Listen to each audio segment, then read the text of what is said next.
आज का जो लेक्चर है बहुत ही इंपॉर्टेंट है, ठीक है, both organic as well as inorganic perspective, ठीक है। ऑर्गेनिक में भी बहुत जरूरी है और इनऑर्गेनिक में भी बहुत जरूरी है। और जैसे हम हाइब्रिडाइजेशन का कंसेप्ट चल रहा है, आज हम सीखेंगे कि हाइब्रिडाइजेशन हम डायरेक्टली कैसे किसी स्ट्रक्चर का डिटरमाइन कर सकते हैं, ठीक है। तो इसके लिए जो जब हम पहले हमने बोला था, जो हमें थोड़ा बहुत रिवाइज कर लेंगे पिछला, तो अगर हमारे पास जो होता है हाइब्रिडाइजेशन, अगर हमारे पास sp होता है तो उसका ज्योमेट्री क्या होता है बेटा, बताओ, लीनियर, ठीक है। अगर हाइब्रिडाइजेशन हमारे पास sp2 आता है तो होता है ट्राइगोनल प्लेन। अगर हमारे पास हाइब्रिडाइजेशन होता है sp3 तो होता है टेट्राहेड्रल। अगर हाइब्रिडाइजेशन होता है sp3d तो होता है trigonal bipyramidal,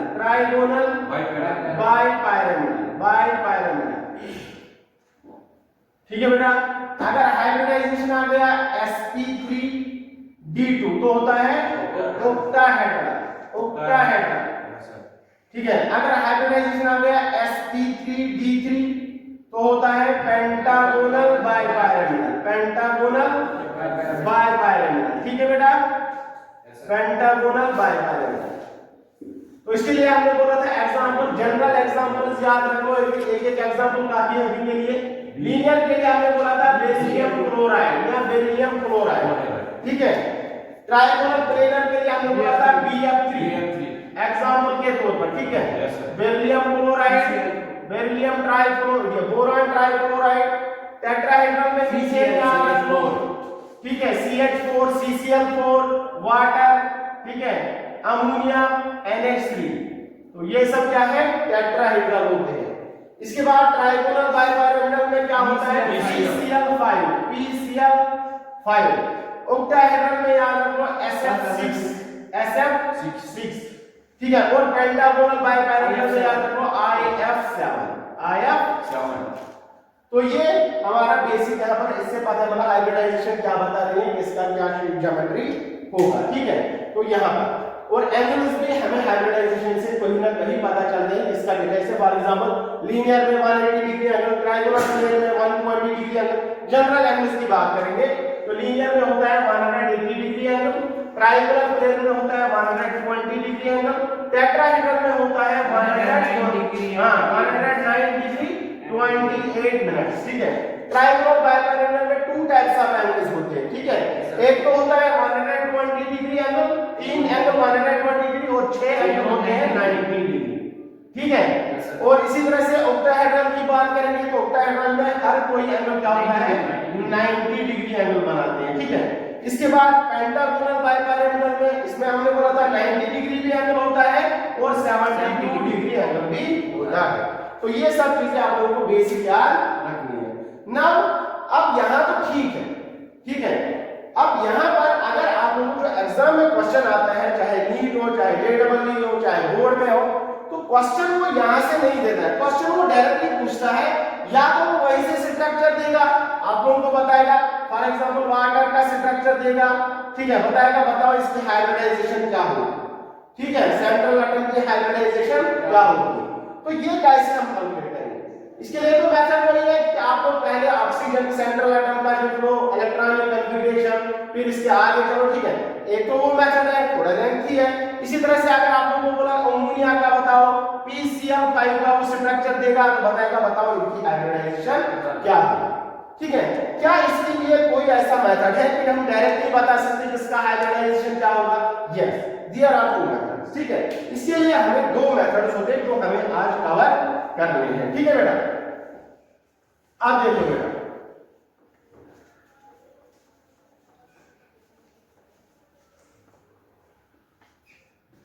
so to determine hybridization of central atom, ठीक है, to determine, यहां पर मैं लिख रहा हूं, to determine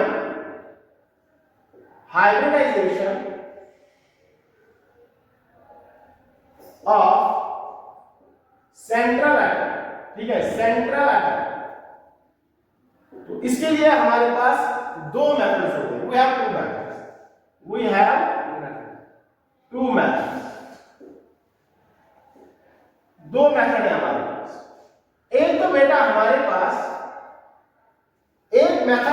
हमारे पास स्ट्रक्चर में क्या है, स्ट्रक्चर में।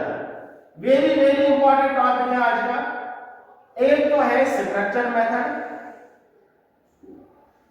ठीक है, यानी कि आप स्ट्रक्चर से, आप लोगों को स्ट्रक्चर दिया गया तो आप स्ट्रक्चर से डिटरमाइन कर सकते हो कि इसका हाइब्रिडाइजेशन क्या हो सकता है। एक है डायरेक्टली फार्मूला मेथड। क्या है, फार्मूला मेथड, यानी कि फार्मूला लगाओगे तो आप लोगों को जो है इसका हाइब्रिडाइजेशन पता चल जाएगा। स्ट्रक्चर से हम कैसे डिटरमाइन कर सकते हैं कि हाइब्रिडाइजेशन क्या होगा। यहां पर हमें कैलकुलेट करना होता है z। क्या होता है यहां पर, क्या हमें करना होता है, calculate z। Now what is this z? z क्या है, ठीक है, z क्या है इसका, तो z कैसे निकालेंगे, z होता है equals to sigma bond around central atom plus number of lone pairs on central atom, number of lone pairs on central atom,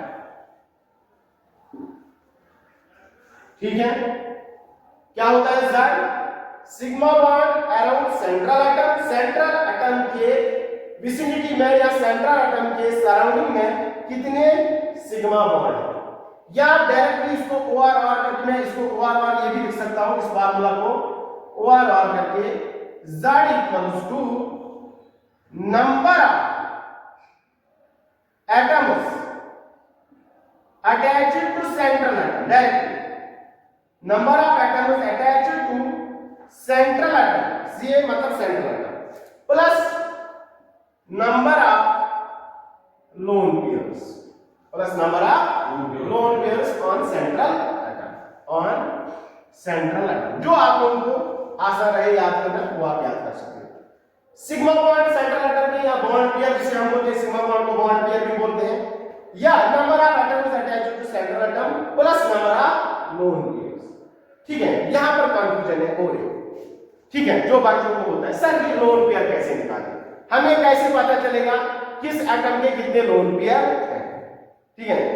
एक तो मैंने पहले ही आप लोगों को समझाया कि आप लोग मतलब क्या होते हैं, इलेक्ट्रॉनिक कॉन्फ़िगरेशन से पता कर सकते हो कि किसमें कितने लोन पेयर बचे हैं, ठीक है। दूसरा हमारे पास शॉर्टकट मेथड है, ठीक है, लोन पेयर किस एटम पर कितना होगा, सिंपल मतलब यहां पर आप लोगों को बस याद रखना है जो मैंने आप लोगों को रिडॉक्स रिएक्शन में इलेक्ट्रोवैलेंसी बताया, ठीक है। तो पॉजिटिव इलेक्ट्रोवैलेंसी आप लोग याद करोगे, इसमें नोट करके लिख लेना, ठीक है, शॉर्ट में तो आप लिखो नोट करके कि लोन पेयर कैसे निकालेंगे। तो आप लोगों को लिखना है, फॉर एग्जांपल मैं रिप्रेजेंटेटिव एलिमेंट्स यहां पर लिख रहा हूं, लिथियम, बेरिलियम, बोरान,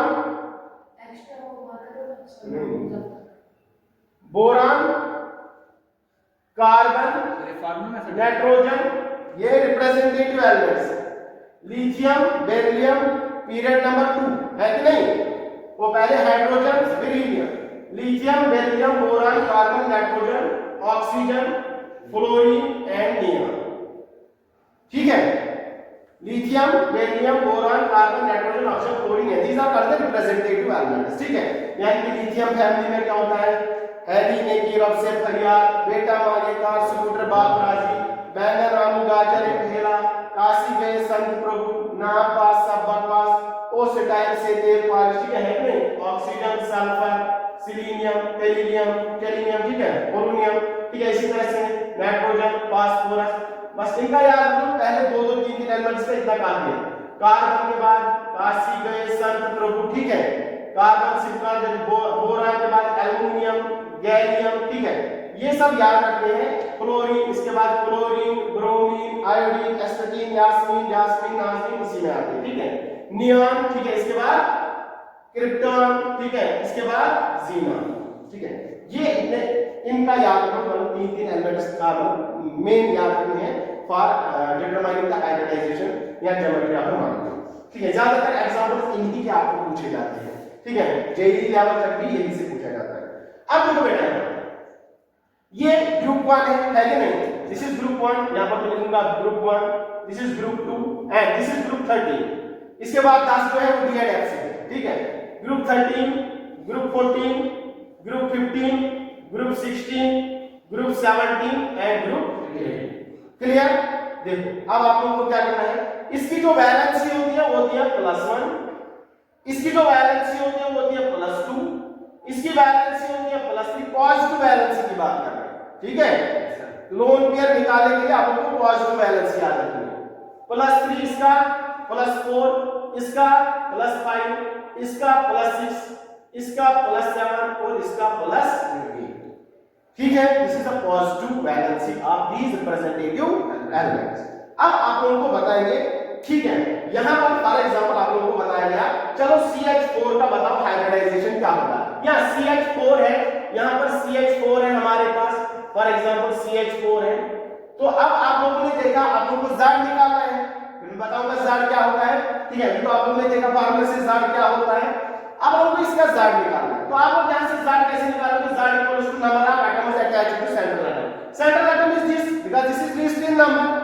अब इसके सराउंडिंग में कितने एटम है, 4।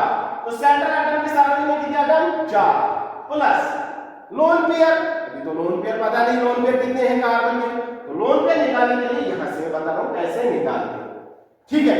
तो लोन पेयर निकाला तो आप लोगों को पता है लोन पेयर में कितने इलेक्ट्रॉन होते हैं, 2 होता है कि नहीं होता है। लोन पेयर कितने इलेक्ट्रॉन का होता है, 2 इलेक्ट्रॉन होता है।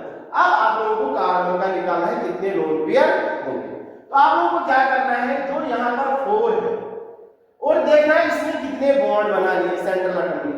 वैलेंसी इसकी 4 है, सेंट्रल एटम में कितने बॉन्ड बना लिए, 4। तो 4 - 4 कितना हो गया, 0 डिवाइडेड बाय, मतलब इसमें कोई इलेक्ट्रॉन नहीं बचा है। 0 डिवाइडेड बाय 2 यानी कि दो लोन पेयर के 2, तो 0 डिवाइडेड बाय 2 इक्वल्स टू 0, यानी कि कार्बन के पास कितने लोन पेयर, 0 कोई नहीं। तो इसका मतलब Z इसका 4 ही रहेगा, ठीक है। अब आ जाए यहां पर ऑक्सीजन, ऑक्सीजन पर देखना है कितने लोन पेयर होंगे। अब ऑक्सीजन तो कार्बन की बात हुई, ऑक्सीजन पर देखना है कितने लोन पेयर होंगे। ऑक्सीजन जनरली कितने बॉन्ड बनाता है, 2 बॉन्ड बनाता है। फॉर एग्जांपल ऑक्सीजन यहां पर वाटर है हमारे पास। अब आप लोगों को बताना है ऑक्सीजन बॉन्ड पेयर कितने हैं, 2। तो आप लोगों को बताना है ऑक्सीजन के ऊपर लोन पेयर कितने होंगे। तो ऑक्सीजन की पॉजिटिव वैलेंसी कितनी, 6 है कि ऑक्सीजन सल्फर सिलिकॉन की पॉजिटिव वैलेंसी 6। तो 6 लिख लो यहां पर माइनस, कितने बॉन्ड बना लिए, 2। 6 - 2 कितना हो गया, 4 डिवाइडेड बाय लोन पेयर के 2 कितना हो गया, 2। तो इसके ऊपर लोन पेयर कितने होंगे, 2। क्लियर, बात आ रही है समझ में। इसी तरह से अगर आप लोगों को NH3 के बारे में बताएगा, मतलब NH3 यहां पर NH3, ठीक है। अब आप लोगों को पता है अमोनिया में एक लोन पेयर होता है कि नहीं होता है, तो यहां पर एक लोन पेयर होता है। अब इसे देखते हैं नाइट्रोजन के ऊपर अमोनिया में कितने लोन पेयर, तो यहां पर देख लो नाइट्रोजन है हमारे पास कितनी पॉजिटिव वैलेंसी, 5 माइनस बॉन्ड कितने बना लिए, 3 -3 equals to 2 divided by 2 that is equals to 1। तो एक लोन पेयर। क्लियर, समझ में आया, अब देखिए तो Z equals to number of atoms attached to central atom plus number of lone pairs on central atom. अब अगर हमारे पास ये लिख लिया आप लोगों ने, नोट किया, ठीक है। अब देखो यहां पर, अब अगर हमारे पास Z की वैल्यू यहां पर देखेंगे क्या क्या हो सकती है। अगर Z की वैल्यू 2 आ रही है, Z की वैल्यू 2 आ रही है, तो इसका मतलब हाइब्रिडाइजेशन होगा sp। क्या होगा, sp। Z की वैल्यू 2, हाइब्रिडाइजेशन इज sp। अगर Z की वैल्यू आपको 3 आ गई तो हाइब्रिडाइजेशन होगा sp2। फिर तो आप लोगों को ज्योमेट्री पता ही है, sp होगा तो लीनियर होगा, sp2 होगा तो ट्रायंगुलर प्लेनर होगा, ठीक है। Z इक्वल्स टू 4 आया तो हाइब्रिडाइजेशन होगा sp3। जैसे यहां पर Z इक्वल्स टू 4 आ रहा है, लिख क्या रहा है, CH4 में टेट्राहेड्रल है, sp3 हाइब्रिडाइजेशन होगा, ठीक है। इसी तरह से Z इक्वल्स टू 5 आ गया तो sp3d होगा, Z इक्वल्स टू 6 आ गया तो sp3d2 होगा and so on. Clear, note down this, ठीक है। Z2 है तो sp होगा, Z3 है तो sp2 होगा, Z4 है तो sp3 होगा, Z5 है तो sp3d होगा, Z6 है तो sp3d2 होगा, ठीक है। अब यहां पर तो दिस यस सर। ये आप लोगों को लिखाया था कि हाइब्रिडाइजेशन क्या होता है। ओवरलैप अगर हम वीपीटी से देखेंगे तो वीपीटी से यहां पर क्या होगा, वीपीटी यहां पर हाइड्रोजन यहां पर आएगा और हाइड्रोजन यहां पर आएगा, तो हाइड्रोजन का sp ओवरलैप और sp ओवरलैप होगा, ठीक है। लेकिन वीपी हाइब्रिडाइजेशन में क्या बोला, हाइब्रिडाइजेशन में एक पार्ट लेते हैं लोन पेयर भी यानी कि फुली फिलड भी, एम्प्टी भी और हाफ फिलड। तो यहाँ पर ये चारों ऑर्बिटल क्या होंगे, पहले इंटरमिक्स हो जाएंगे। तो इंटरमिक्स होने के बाद s और 3p जब आपस में मिलते हैं, एक s और 3p, तो चार हाइब्रिडाइज्ड ऑर्बिटल बनते हैं। तो चार हाइब्रिडाइज्ड ऑर्बिटल बन गए, तो चार एक s और 3p, तो हाइब्रिडाइजेशन क्या आएगा, sp3। तो अब यहाँ पर इसमें दो है, इसमें दो है और इसमें एक, इसमें एक। तो अब यहाँ पर हाइड्रोजन आएगा यहाँ पर और हाइड्रोजन आएगा यहाँ पर, तो ये होगा s sp3 और दो लोन पेयर रहेंगे ऑक्सीजन के ऊपर। तो दो लोन पेयर है कि नहीं, तो वो वैसे रहेंगे और ये दो ऐसे यहाँ पर मिक्स हो जाएंगे। अब यहाँ देखो, अब इस मेथड से, तो ये तो हो गया कंसेप्ट। अब यहाँ पर इस मेथड से हम कैसे इसका हाइब्रिडाइजेशन निकालेंगे, ठीक है। अब इसको स्टार्ट करो फिर से, ठीक है। अब इसको जो है यहाँ से हम निकाल सकते हैं। अब हमें निकालना है इसका लोन पेयर पहले, ठीक है। तो सेंट्रल एटम तो Z निकालना है। Z क्या होता है, बराबर बताओ, नंबर ऑफ सराउंडिंग एटम्स, ठीक है, या number of atoms attached to central atom कितने हैं, 2। तो 2 प्लस नंबर ऑफ लोन पेयर्स, तो लोन पेयर कैसे निकालेंगे ऑक्सीजन के, ठीक है। तो ऑक्सीजन की वैलेंसी कितनी, 6, ठीक है। बॉन्ड कितने बना लिए, 2, 6 माइनस 2 कितना हो गया, 4 डिवाइडेड बाय 2 हो गया 2। तो 2 प्लस 2 कितना हो गया, 4। तो यहाँ पर 2 लोन पेयर, ठीक है। तो Z जब 4 होगा, Z जब 4 होगा तो हाइब्रिडाइजेशन क्या होगा, sp3। तो वाटर, तो ऑक्सीजन की हाइब्रिडाइजेशन क्या होगी, sp3, ठीक है। वो क्लियर है, ठीक है। अब देखो यहाँ पर इसी तरह से अगर आप लोगों को हाइब्रिडाइजेशन बोला गया NH3 का, किसका बेटा, NH3 का, यानी कि इसका स्ट्रक्चर बनाया है, स्ट्रक्चर मेथड हम कर रहे हैं। तो यहाँ पर NH3 है, तो अब आप लोगों को बताइए, बताओ नाइट्रोजन का हाइब्रिडाइजेशन क्या होगा। तो यहाँ पर नाइट्रोजन का हाइब्रिडाइजेशन निकालना है, तो पहले Z निकालो आप। Z कैसे निकालेंगे, Z equals to number of surrounding atoms, number of atoms attached center पर, तो 3 plus number of lone pairs, तो नंबर ऑफ लोन पेयर्स का इलेक्ट्रोवैलेंसी 5 माइनस 3 होगा 2 divided by 2, that is 1 equals to 4। तो इसकी भी हाइब्रिडाइजेशन क्या होगी, sp3। तो नाइट्रोजन की हाइब्रिडाइजेशन क्या होगी बेटा, sp3। क्लियर। अब आगे चलते हैं और एग्जांपल्स करते हैं। अभी हम स्ट्रक्चर मेथड ही कर रहे हैं। अब देखो, अब अगर आप लोगों को हाइब्रिडाइजेशन बता गया SO3 का, यानी कि इसका स्ट्रक्चर होता है ऐसे, S double bond O double bond O double bond. ये तो लेविस डॉट स्ट्रक्चर से आपको आता है कि स्ट्रक्चर कैसे बनाते हैं, ठीक है। तो अब अगर इसमें स्ट्रक्चर दिया तो हम इसका हाइब्रिडाइजेशन कैसे बताएंगे। तो इसमें क्या है, आप लोगों को क्या करना है, Z निकालना है, स्ट्रक्चर मेथड यूज कर लो। Z क्या होता है, number of surrounding atoms attached to central atom कितने हैं, 3।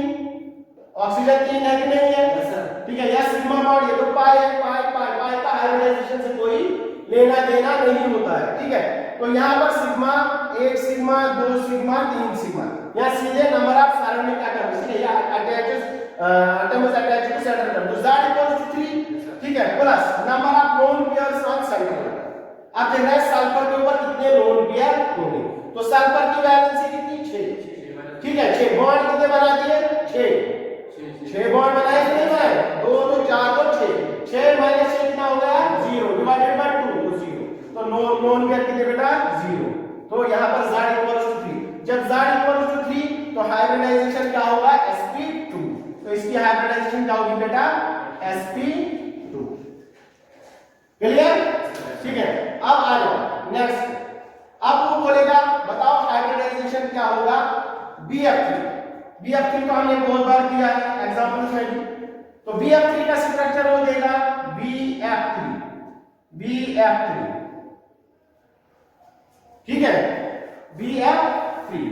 अब देखो यहाँ इसका हाइब्रिडाइजेशन बताना है, तो पहले इसका कैलकुलेट करो Z। तो Z कैलकुलेट करेंगे तो Z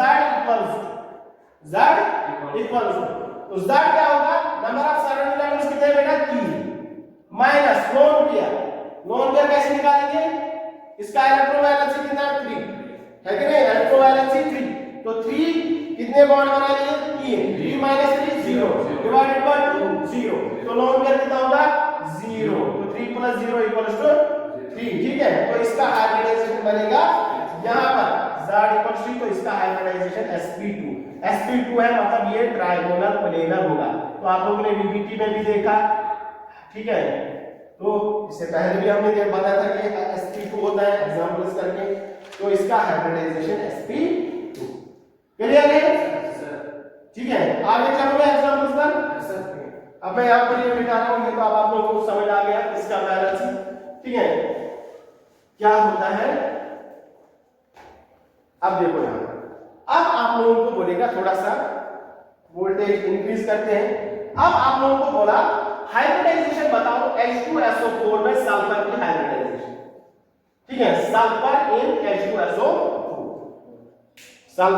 H2SO4, या तो आप ऐसा करो, इसका स्ट्रक्चर को देगा, अगर इसने स्ट्रक्चर दे दिया, ठीक है, स्ट्रक्चर मेथड की बात कर रहे हैं, स्ट्रक्चर इसका कैसा होता है, S डबल बॉन्ड हो, यहां पर में डबल बॉन्ड हो, OH और यहां पर OH, ठीक है बेटा।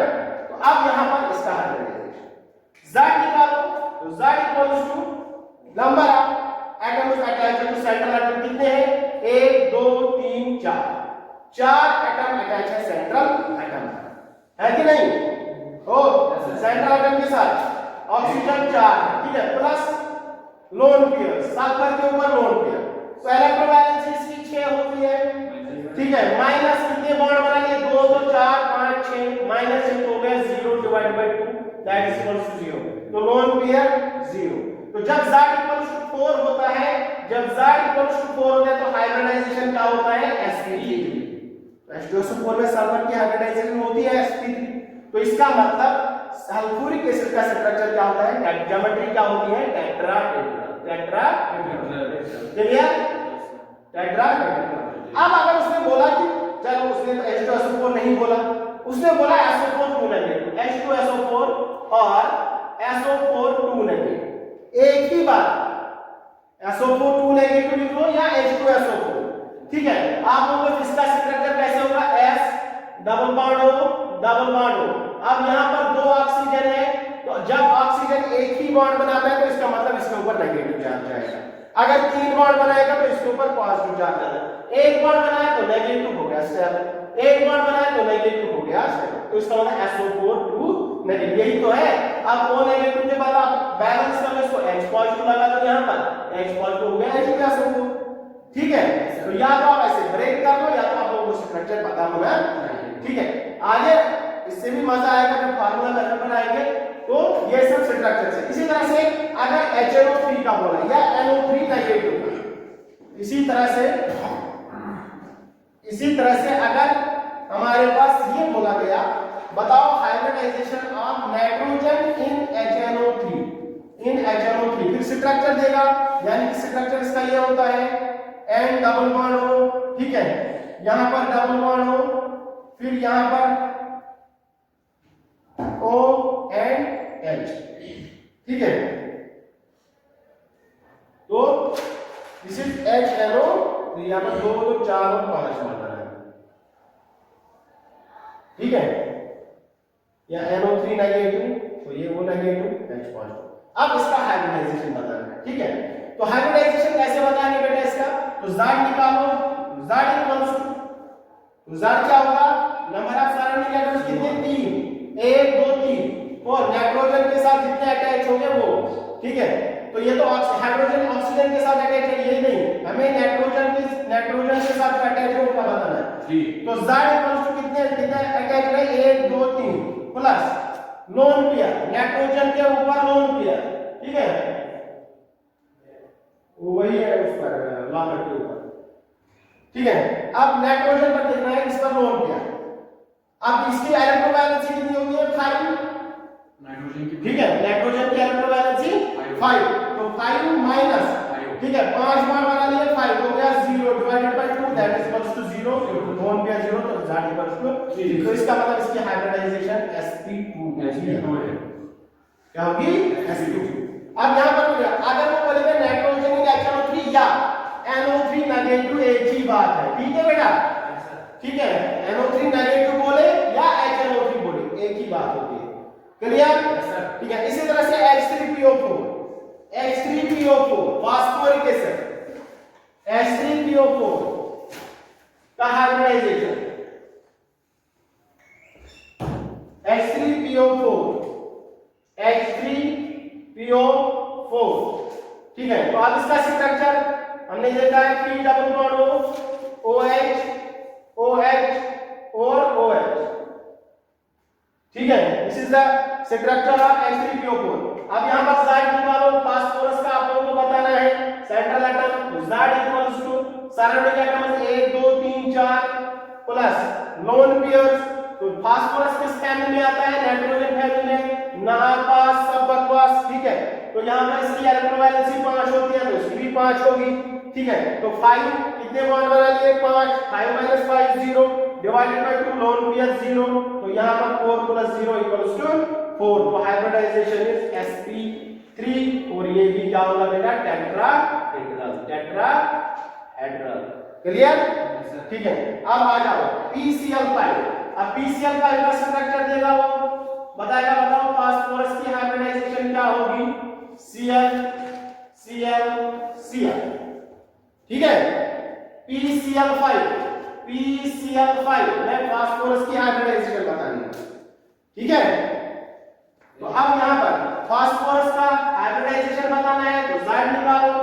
Z क्या होता है, number of atoms attached to central atom, कितने एटम अटैच्ड है सेंट्रल एटम में, 5, वेरी गुड 5, ठीक है। प्लस लोन पेयर कितने होंगे, 5, इसकी electrovalency 5 - 5 that is 0, 0 divided by 2 that is 0, तो इसका 0। तो Z इक्वल्स टू 5, जब Z इक्वल्स टू 5 होगा तो हाइब्रिडाइजेशन होती है sp3d, यानी कि ट्राइगोनल बाइपायरामिडल, ये ट्राइगोनल बाइपायरामिडल होता है, ठीक है। तो sp3d है तो ट्राइगोनल बाइपायरामिडल होता है, क्लियर है यहां तक, यस सर, बात आई समझ में, यस सर। अब यहां पर SF6 का देख लो,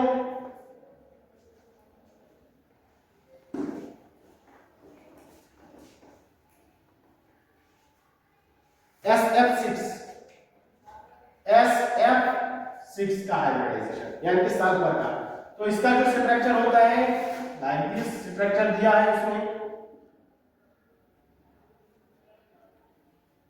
तो ये हो गया SF6। तो Z निकालो बेटा, Z क्या होगा बताओ फैजान, Z क्या होगा, ठीक है। Z equals to surrounding atom attached कितने एटम्स हैं, 6, तो हो गया 6, ठीक है। प्लस लोन पेयर सल्फर का, ऑक्सीजन में आता है ओसिटाइल से तेल बारिश, ओसिटाइल से तेल बारिश, ठीक है। तो ऑक्सीजन का होता है +6, तो 6 बॉन्ड बना दिए, 6 - 6 0, तो लोन पेयर 0, ठीक है। तो हो गया 0 = 6, तो Z = 6 है तो हाइब्रिडाइजेशन क्या होगा, sp3d2, तो हाइब्रिडाइजेशन इज sp3d2, यानी कि ये होता है ऑक्टाहेड्रल, होता, तो मैंने आप लोगों को बता दिया। अब देखो बेटा ये नोट कर लिया, जल्दी जल्दी कर लो, ठीक है।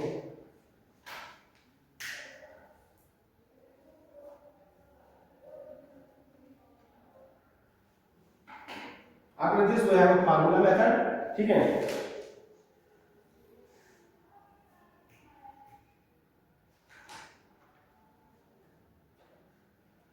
समझ में आया ये हाइब्रिडाइजेशन कैसे,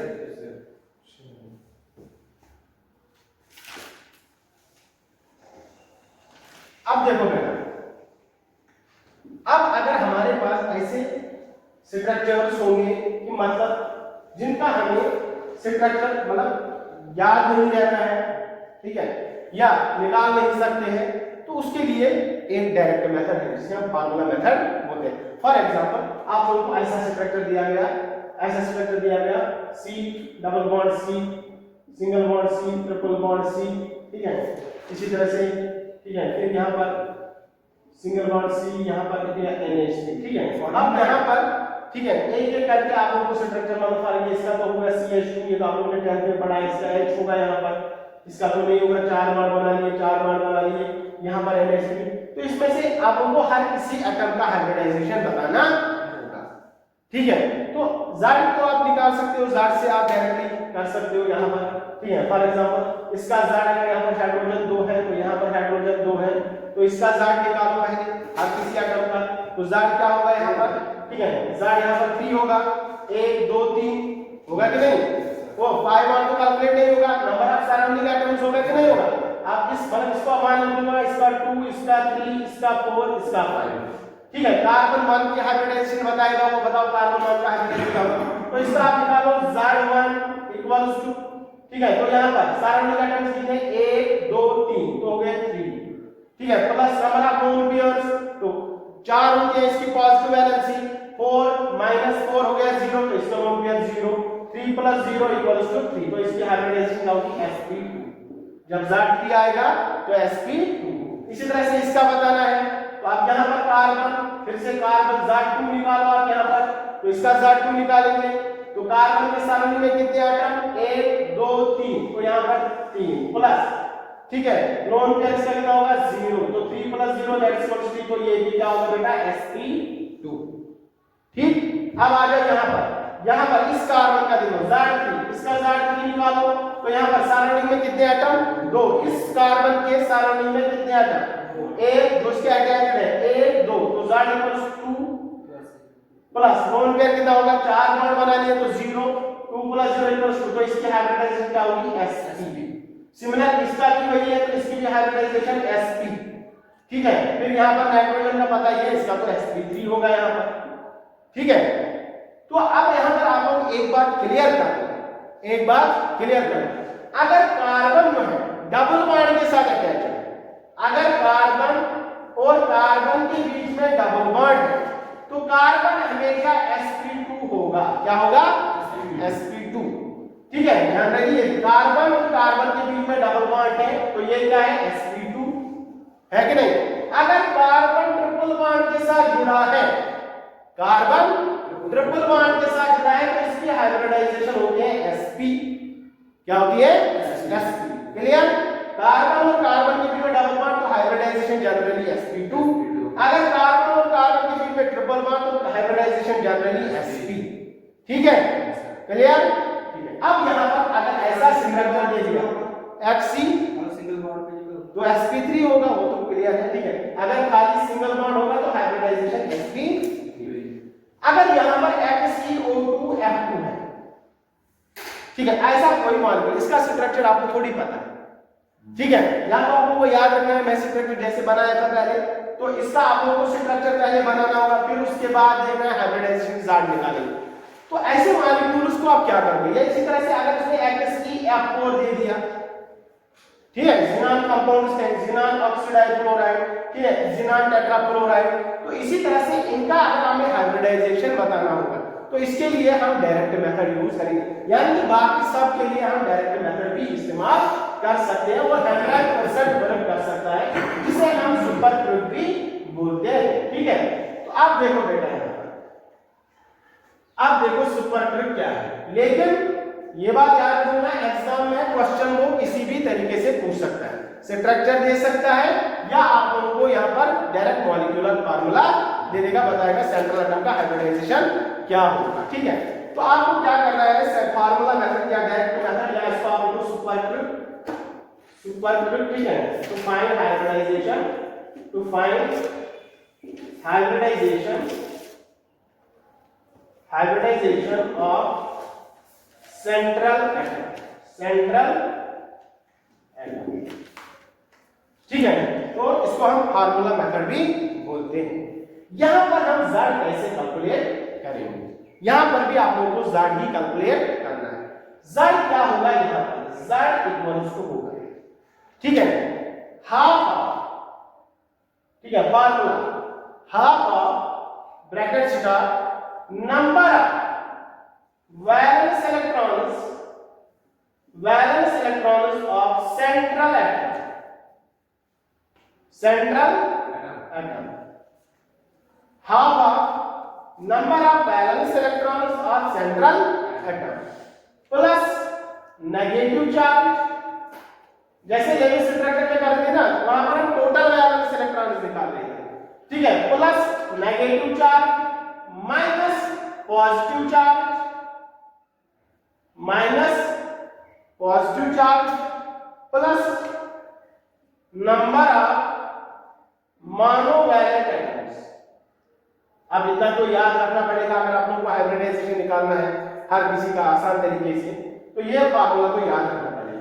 plus number of monovalent atoms. अब ये मोनोवैलेंट एटम्स कौन कौन होते हैं? हाइड्रोजन होता है, क्लोरीन होता है, chlorine, bromine, iodine, these are called monovalent atoms, ठीक है। तो इस तरह से हम हाइब्रिडाइजेशन निकाल सकते हैं, ठीक है। हाफ तो इसका होल डिवाइडेड बाय 2 है, यहां पर इसका होल डिवाइडेड बाय 2 है। Half number of valence electrons of central atom plus negative charge minus positive charge plus number of monovalent atoms, ठीक है, डिवाइडेड बाय 2। तो यानी कि हाफ ऑफ जो मैंने पहले ही बताया।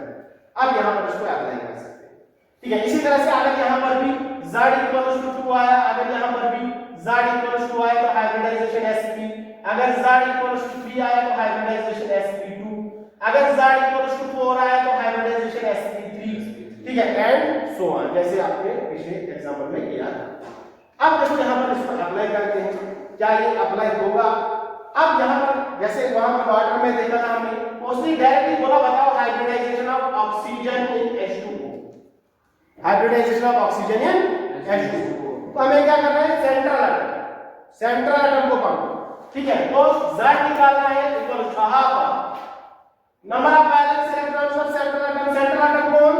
ऑक्सीजन, क्योंकि हाइड्रोजन तो कभी सेंट्रल एटम होगा नहीं, ठीक है। ऑक्सीजन दूसरी बात क्या है? लीस्ट 3 नंबर है, ऑक्सीजन 1 हाइड्रोजन 2, तो ऑक्सीजन ही सेंट्रल एटम होगा।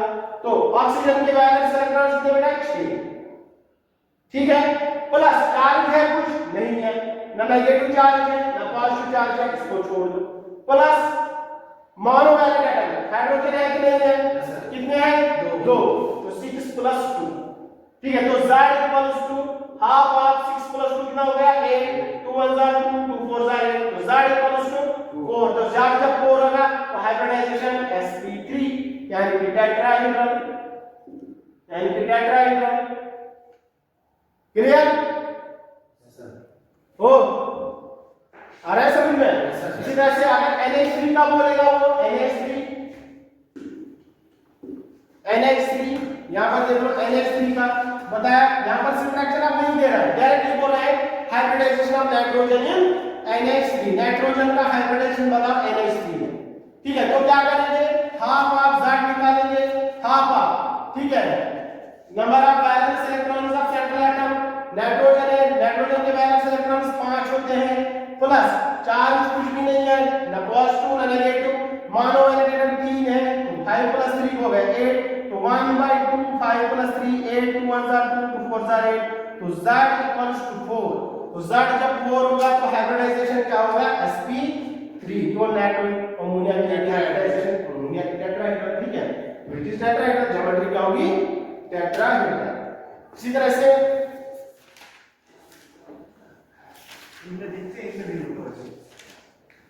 ठीक है बेटा। अब देखो यहां अब हमें बताना है हाइब्रिडाइजेशन। अभी जो हम H2SO4 सल्फर का हाइब्रिडाइजेशन इन सल्फ्यूरिक एसिड, ठीक है, S in H2SO4, बताओ इसका हाइब्रिडाइजेशन क्या होगा, ठीक है। तो यहां पर फार्मूला में फिर से लिख रहा हूं, आप लोग शायद भूल जाओगे, ठीक है। Half of valence electrons of central atom, ठीक है, central atom plus minus charge plus positive charge, ठीक है, प्लस, ठीक है, नेगेटिव प्लस, अगर पॉजिटिव चार्ज होगा तो उसको नेगेटिव करेंगे, अगर नेगेटिव चार्ज उसको पॉजिटिव करेंगे, प्लस माइनस चार्ज, ठीक है, प्लस मोनोवैलेंट एटम्स, ठीक है, मोनोवैलेंट एटम्स, ठीक है। तो ये है फार्मूला। अब आ जाए H2SO4 का बताना है हाइब्रिडाइजेशन किसका? सल्फर का, क्योंकि यही तो सेंट्रल एटम है कि नहीं? तो आ जाए, तो इसका hybridization Z equals to half valence electrons of central atom sulphur के होते हैं 6, तो ऑक्सीजन की फैमिली में है, ठीक है, चार्ज कुछ भी नहीं है। अब मोनोवैलेंट एटम कौन है बेटा? हाइड्रोजन है कि नहीं? हाइड्रोजन कितने बेटा? 2, तो 6 और 2 कितने हो गए 8, z इक्वल्स टू 1 by 2 8, तो 2 1 जा 2 2 4 जा 8, z इक्वल्स टू 4, तो sp3 अभी तो करके दिखाया था, H2SO बोथ साइड राइट, ठीक है। ऑक्सीजन तो मोनोवैलेंट है ही नहीं, जब मोनोवैलेंट, ठीक है, जो मोनोवैलेंट होगा उसी को ऐड करना है, ठीक है। तो डायरेक्टली आप लोग हाइब्रिडाइजेशन निकाल सकते हैं। इसी तरह से अब आ जाओ एक और बार H3PO4, या इस तरह में लिखूंगा PO4 3 नेगेटिव, PO4 3 नेगेटिव, ठीक है, या H3PO4 और PO4 3 नेगेटिव, OR H3PO4, ठीक है। ऐसे निकालो आपकी मर्जी है, ठीक है। तो PO4 3 नेगेटिव उसने क्या दिया बताओ फास्फोरस का हाइब्रिडाइजेशन क्या होगा।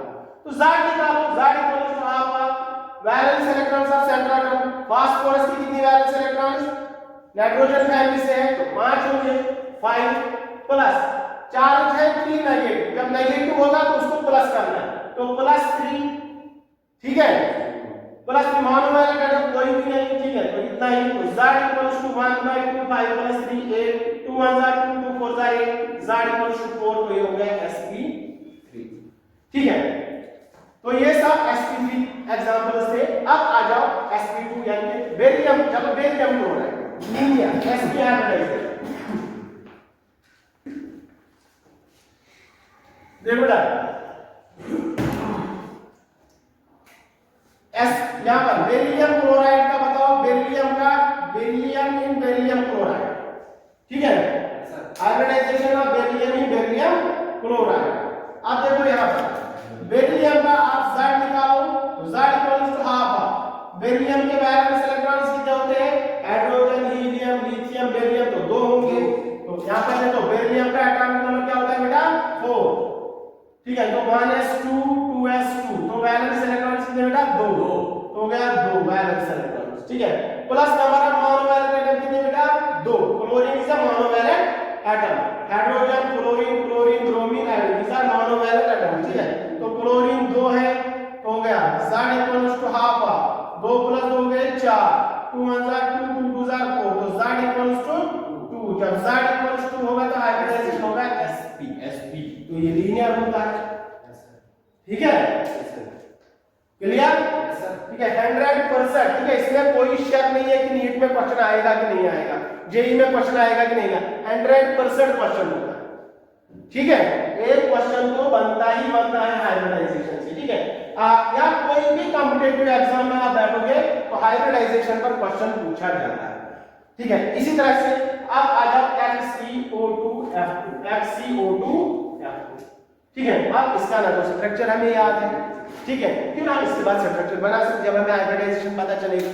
तो इसका देखो बेटा, अब ये ज़ीनान है तो इसका मैंने वैलेंसी पहले आपको 8 होता है, तो Z निकालो, ठीक है, तो Z निकालेंगे तो Z क्या होगा हाफ, ठीक है, number of valence electrons of central atom that is xenon, that is 8, central atom के 8 होते हैं, या सॉरी ज़ीनान के 8 होते हैं, जो भी नोबल गैस होता है helium neon argon krypton xenon और रेडन, तो इन सब की वैलेंसी क्या होती है +8, ठीक है, तो 8 वैलेंसी होती है, तो वैलेंसी 8। अब आ जाओ प्लस चार्ज कुछ भी नहीं है, ठीक है, मोनोवैलेंट एटम कितने हैं 2, यानी कि फ्लोरीन, तो हो गया 2, तो Z इक्वल्स टू 1 by 2 8 + हो गया 10, तो Z इक्वल्स टू 5, तो Z जब 5 होगा तो क्या होगा sp3d हाइब्रिडाइजेशन। तो this is trigonal बाइपायरामिडल, trigonal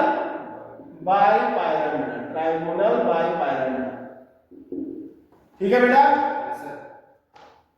clear, ठीक है। एक और एग्जांपल PCl5 का देखो, PCl5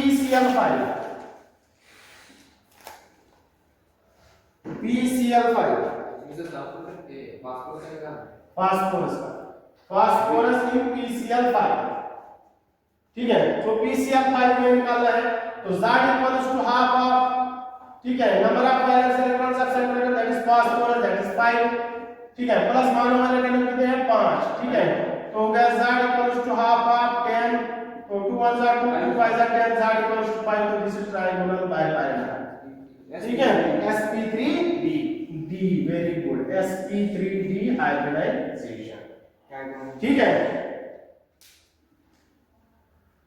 क्लियर। SF4 का देख लो, SF4 या SIF4, SF4, ठीक है, SF4 सल्फर का इसमें, ठीक है। अब इसमें देखो SnSF4, तो यहां पर Z निकालो हाफ, सल्फर के वाले से 6 क्योंकि ऑक्सीजन की फैमिली से, प्लस मोनो हाइड्रोजन 4, ठीक है। तो क्या हो गया, Z equals to half of 10, ठीक है। तो Z इक्वल्स टू 5, तो sp3 D ट्राइगोनल बाइपायरामिडल। तो इसका हाइब्रिड ऐसा होता है, ठीक है। ये ऐसे होता है क्लोरीन क्लोरीन, ठीक है, क्लोरीन क्लोरीन, ठीक है। ऐसा होता है इसका ज्योमेट्री, ठीक है, ट्राइगोनल बाइपायरामिडल, ठीक है। इसको हम सीसा शेप भी बोलते हैं। चलो वो शेप्स पर आगे आ जाएंगे, अभी वो वेस्बर्ग थ्योरी बताएगी शेप और ज्योमेट्री में, फिर हम खाली ज्योमेट्री की बात करें, शेप की बात नहीं कर रहे।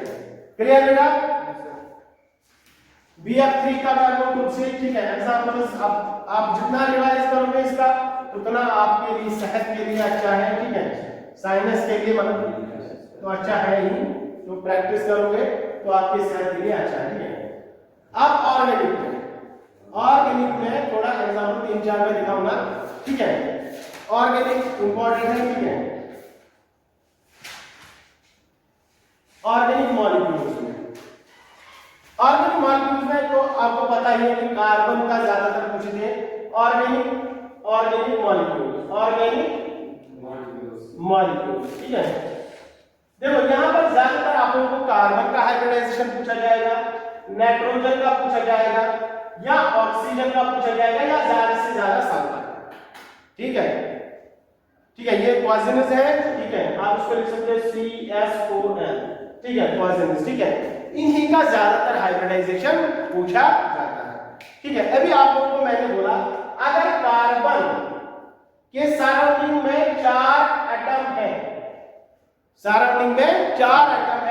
तो हाइब्रिडाइजेशन होगा sp3, ठीक है। अगर कार्बन के सराउंडिंग में 3 ही एटम है तो इसका मतलब एक डबल बॉन्ड होगा, ठीक है। 3 एटम है तो इसका मतलब ये 4 बॉन्ड बनाता है तो एक डबल बॉन्ड होगा, ठीक है। तो यहां पर इसका हाइब्रिडाइजेशन होगा sp2, ठीक है। अगर कार्बन के सराउंडिंग में खाली 2 ही एटम है sp, ठीक है, तो इसका मतलब यहां पर भी डबल बॉन्ड, यहां पर भी डबल बॉन्ड, ठीक है। तो यहां पर क्या होगा, ये sp हाइब्रिडाइजेशन दिखाएगा, ठीक है।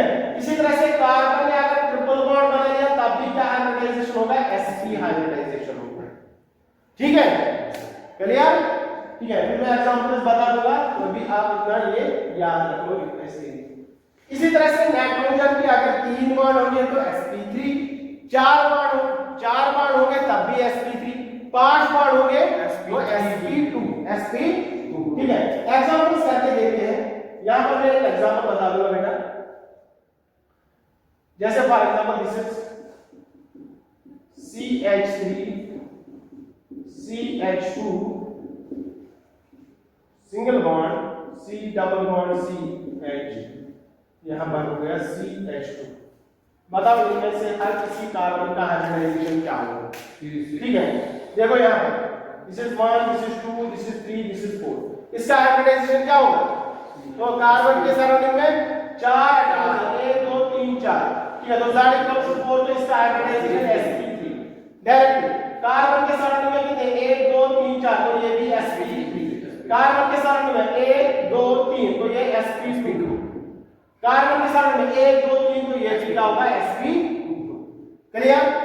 ठीक है। अब आ जाओ दूसरा एग्जांपल, अब आ जाओ यहां पर दूसरा एग्जांपल। चलो बेंजीन की बात करते हैं,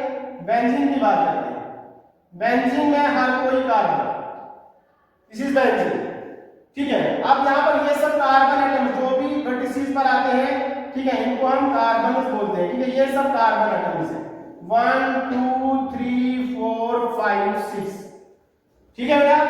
तो अब आ यहां पर इस कार्बन की हाइब्रिडाइजेशन क्या होगी, तो आप लोग को सराउंडिंग क्या करते हैं, देखो 1 2, इसका मतलब इसका एक 3 ही बॉन्ड बनाया कि नहीं बनाया, तो इसका एक और बॉन्ड किसके साथ होगा, हाइड्रोजन के साथ। तो यहां पर हाइड्रोजन, ये बेंजीन का होता है C6H6, हाइड्रोजन, ठीक है। तो आप बताओ हाइब्रिडाइजेशन, इस कार्बन की हाइब्रिडाइजेशन क्या होगी?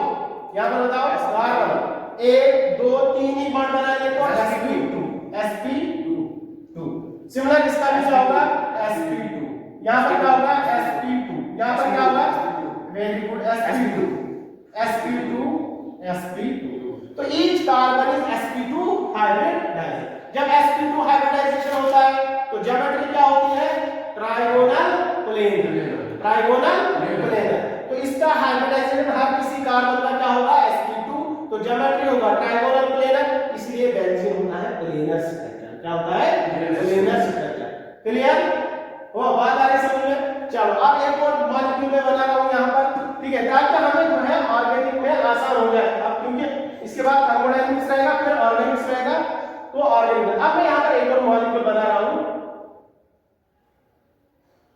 ठीक है। तो अब यहां देखो, आप लोगों को क्या करना है, ये आपको स्ट्रक्चर बताएगा। यहां पर बताओ hybridization of, for example this is 1, this is 2, this is 3, this is 4, ये सब कार्बन से प्रेजेंट करते हैं। ठीक है बेटा? ठीक है। तो आप बोलेगा इसमें बताओ कार्बन नंबर 2 की हाइब्रिडाइजेशन क्या होगी, या 3 की हाइब्रिडाइजेशन क्या होगी, 4 की हाइब्रिडाइजेशन। तो आप लोग ऐसा कर लो, पहले यहां पर कार्बन के 4 बॉन्ड क्लियर कर। कार्बन है यहां पर, तो 2 बॉन्ड यहां पर बना लिए, तो इसका मतलब 2 किसके साथ होंगे? हाइड्रोजन के साथ। यहां पर कार्बन है 1 2 3 बॉन्ड है, तो 1 बॉन्ड किसके साथ होगा? हाइड्रोजन के साथ। यहां पर कार्बन है 2 3, तो 1 बॉन्ड किसके साथ होगा? हाइड्रोजन के साथ। यहां पर 1 2, तो यहां पर 2 बॉन्ड किसके साथ होंगे? हाइड्रोजन। अब हाइब्रिडाइजेशन बता दो, आसान है। अब इसका हाइब्रिडाइजेशन पहले, ठीक है, 2 3 1 2 3 बॉन्ड बना लिए, तो sp2, यहां पर 1 2 3, तो sp2, यहां पर sp2, यहां पर sp2। ठीक है बेटा? ओ क्लियर है ये सब चीजें? किसी को कोई कंफ्यूजन? अब यहां पर एक और एग्जांपल लास्ट वाला, ठीक है।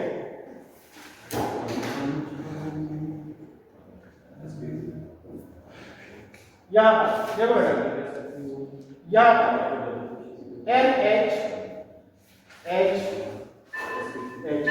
NH4 पॉजिटिव है। क्या है?